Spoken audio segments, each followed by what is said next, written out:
Hi friends, welcome to KS in Tamil சமையல். இன்னைக்கு நம்ம ரெசிபியில் ஒரு மருத்துவ குணம் நிறைஞ்ச முடக்கத்தான் கீரை அடை ரெசிபி தான் பார்க்க போகிறோம்.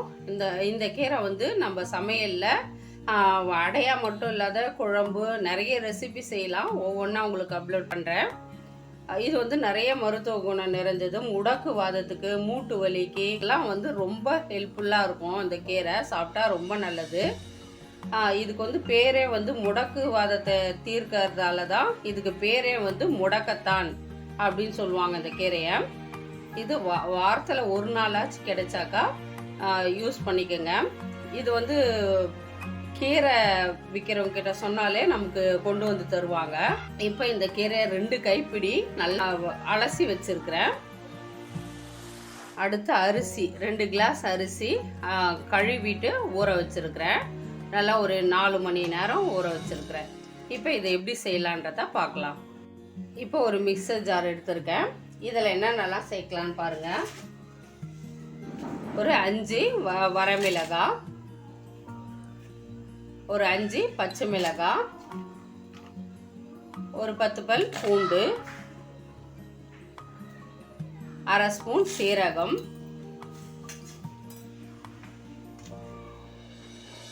இப்போ இந்த முடக்கத்தான் கீரை,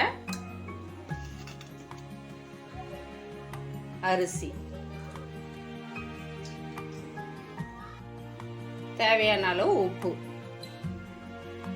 இப்போ ஜார்ல கொஞ்சம் கொஞ்சம் சேர்த்துருக்கேன். மீதி எல்லாம் இதே அரிசியும் கீரையும் மட்டும் சேர்த்து அரைச்சி எடுத்துக்கலாம் மொத்தத்தையும். இப்போ இதை அரைச்சி கொஞ்சம் கொஞ்சமாக தண்ணி விட்டு அரைச்சி எடுத்துக்கலாம். இப்போ எல்லாத்தையுமே நம்ம மிக்ஸி ஜாரில் அரைச்சி எடுத்துட்டோம். நீங்கள் கிரைண்டர் இருந்தாலும் ஒரே முறையாக கிரைண்டரில் போட்டு ஆட்டி எடுத்துக்கலாம். கொஞ்சம் நல்லா நொரப்பாக அடையாக இருக்கிறதால நொரப்பாக அரைச்சி எடுத்துக்குங்க. இப்போ இதில் 4 வெங்காயம் கட் பண்ணி வச்சுருக்கிறேன் பொடியாக, அதை சேர்த்துடலாம். ஒரு 4 ஸ்பூன் பச்சரிசி மாவு. நான் புழுங்கல் அரிசி, இட்லி அரிசி தான் ஊற வச்சுருந்தேன். நமக்கு பச்சரிசி சேர்க்கறது மூலம் கிறிஸ்பியாக நல்லா கிடைக்கும். அதே நேரத்தில் மிக்சியில் ஆட்டினதால கொஞ்சம் லிக்யூடாக இருக்கும். அரிசி மாவு சேர்த்தா நல்லா கெட்டியாக இருக்கும். நல்லா மிக்ஸ் பண்ணிக்கலாம். இப்போ எல்லாத்தையும் சேர்த்து நல்லா மிக்ஸ் பண்ணிட்டோம். எவ்வளோ கெட்டியாக இருக்குது பாருங்கள். இந்த அளவுக்கு இருந்தாக்கா நல்லா நமக்கு கிறிஸ்பியாக நல்லாயிருக்கும், டேஸ்ட்டாக. இப்போ செய்ய ஆரம்பிச்சிடலாம். இப்போ ஒரு தோசை தவா வச்சுக்கலாம். இதெல்லாம் அப்படியே தட்டி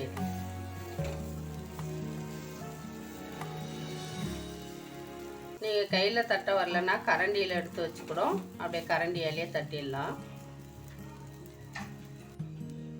இப்போ தட்டியாச்சு. சுற்றி கொஞ்சம் ஒரு அரை ஸ்பூன் ஆயில் விட்டுக்கலாம். இது ஒரு பக்கம் வேகட்டும், அப்புறம் திருப்பி விட்டுக்கலாம். இப்போ ஒரு பக்கம் வெந்துடுச்சு, திருப்பி போட்டுக்கலாம். கொஞ்சம் அப்படியே மீடியம் ஃப்ளேமில் வச்சு வேக வச்சுக்கோங்க. இப்போ ஒரு அரை ஸ்பூன் ஆயில் விட்டுக்கலாம்.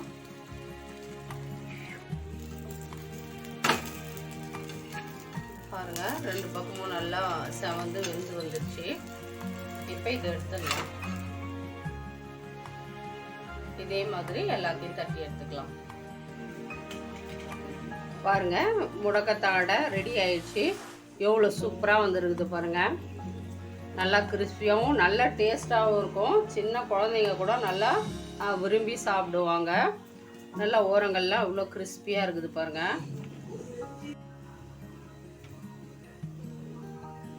நம்ம சேனலில் நிறைய மருத்துவ குணம் நிறைஞ்ச ரெசிபியை நிறைய போட்டுட்டு இருக்கோம். நம்ம சேனலுக்கு முதல் முறையாக வரீங்கனாக்கா சப்ஸ்கிரைப் பண்ணிக்கோங்க. பக்கத்தில் இருக்கிற பெல் ஐக்கானை டச் பண்ணி ஆல்ன்ற ஆப்ஷனை செலக்ட் பண்ணிக்கோங்க. அப்போ தான் நான் போடுற ஒவ்வொரு வீடியோவும் உங்களுக்கு நோட்டிஃபிகேஷனில் வரும். உங்கள் ஃப்ரெண்ட்ஸுங்களுக்கு ஷேர் பண்ணுங்கள். தேங்க்யூ ஃபார் வாட்சிங்.